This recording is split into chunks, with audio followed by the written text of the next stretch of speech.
Hello friends, welcome to teaching glow में। Friends, इस video में भारतीय संविधान से संबंधित महत्वपूर्ण प्रश्नों को हम शामिल किए हैं ताकि इसका लाभ आपको आने वाला आगामी एग्जाम्स, रेलवे, एनटीपीसी या किसी भी एग्जाम्स में मिल सके। तो फ्रेंड्स, वीडियो को शुरू से अंत तक जरूर देखिए। चलिए शुरू करते हैं। पहला प्रश्न है, किस संविधान अधिनियम ने राज्य के नीति निर्देशक तत्वों को मौलिक अधिकारों की अपेक्षा अधिक प्रभावशाली बनाया? फ्रेंड्स, सही उत्तर है 42वें संविधान संशोधन अधिनियम जो 1976 में हुआ। मौलिक अधिकारों की अपेक्षा अधिक प्रभावशाली बनाया राज्य के नीति निर्देशक तत्वों को। तो फ्रेंड्स, 42वें संविधान संशोधन को मिनी कॉन्स्टिट्यूशंस कहा जाता है, लघु संविधान कहा जाता है। नेक्स्ट प्रश्न है, भारत के राष्ट्रपति द्वितीय पसंद सेकंड प्रीफरेंस को के मतों की गणना के फलस्वरूप अपना निश्चित कोटा प्राप्त निर्वाचित किए। तो कौन से राष्ट्रपति हैं? तो फ्रेंड्स, बीवी गिरी राष्ट्रपति थे। नेक्स्ट प्रश्न है, संविधान के किस अनुच्छेद के तहत वित्तीय आपातकाल की व्यवस्था की गई? तो अनुच्छेद 360 है। वित्तीय आपातकाल अभी तक कभी भी लागू नहीं किया गया है। फ्रेंड्स, 352 अनुच्छेद राष्ट्रीय आपात से है, 356 राष्ट्रपति शासन से है और 360 वित्तीय आपात से संबंधित है। अगला प्रश्न है,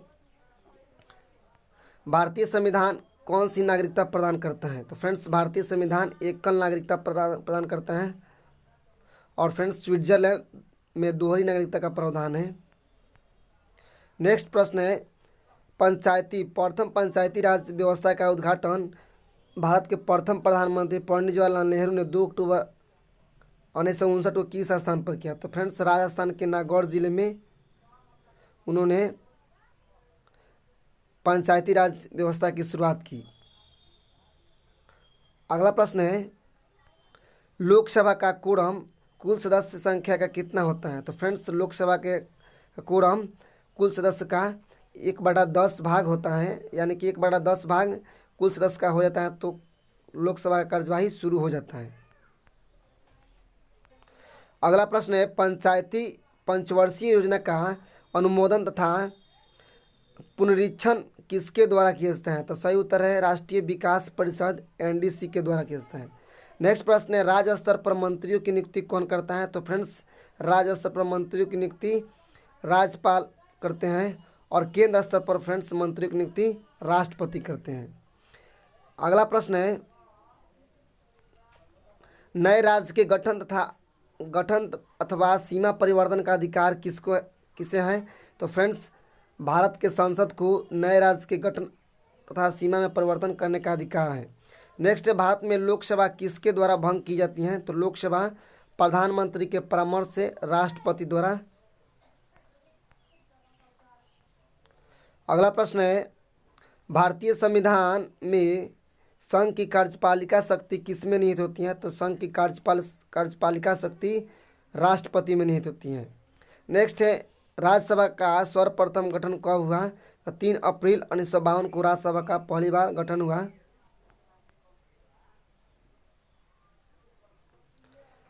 अगला प्रश्न है, संसद का कोई सदस्य अपने अध्यक्ष की पूर्व अनुमति के बिना कितने दिनों तक सदन में अनुपस्थित रहे तो उसका स्थान रिक्त घोषित कर दिया जाता है? तो 60 दिन। 60 दिन के तक यदि कोई संसद के अनुमति के बिना अनुपस्थित रहता है, तो सदन की अनुमति के बिना अनुपस्थित रहता है तो उसका स्थान रिक्त घोषित कर दिया जाता है 60 दिनों के अंदर।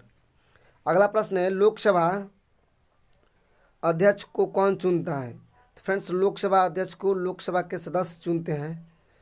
नेक्स्ट प्रश्न है, क्या संघ शासित क्षेत्र भी राज्यसभा में अपना प्रतिनिधित्व भेजते हैं? हाँ, राज्यसभा में अपना प्रतिनिधित्व केंद्र शासित प्रदेश भेजते हैं। वर्तमान में केंद्र शासित प्रदेशों की संख्या 8 हो गई है और राज्यों की संख्या फ्रेंड्स 28 हो गया है।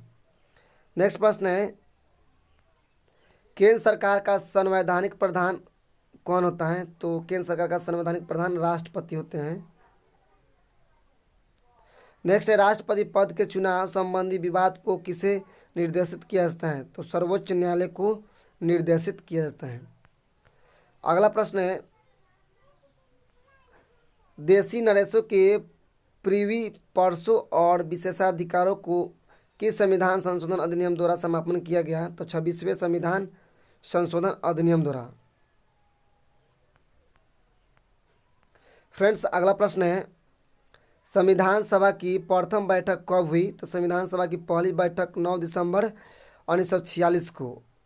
नेक्स्ट प्रश्न है, संविधान सभा के अस्थायी अध्यक्ष कौन थे? तो डॉक्टर राजेंद्र प्रसाद को 11 दिसंबर 1946 को संविधान सभा के अस्थायी अध्यक्ष के रूप में चुना गया। और संविधान सभा के अस्थायी अध्यक्ष कौन थे? तो डॉक्टर सच्चिदानंद सिन्हा थे, जिनको 9 दिसंबर 1946 को संविधान सभा के अस्थायी अध्यक्ष चुना गया। अगला है, संविधान सभा के सदस्यों की संख्या रखी गई थी तो 389। फ्रेंड्स वीडियो पसंद आए तो चैनल को सब्सक्राइब करें और अधिक से अधिक शेयर करें। तब तक मिलते हैं अगले वीडियो में। थैंक्स।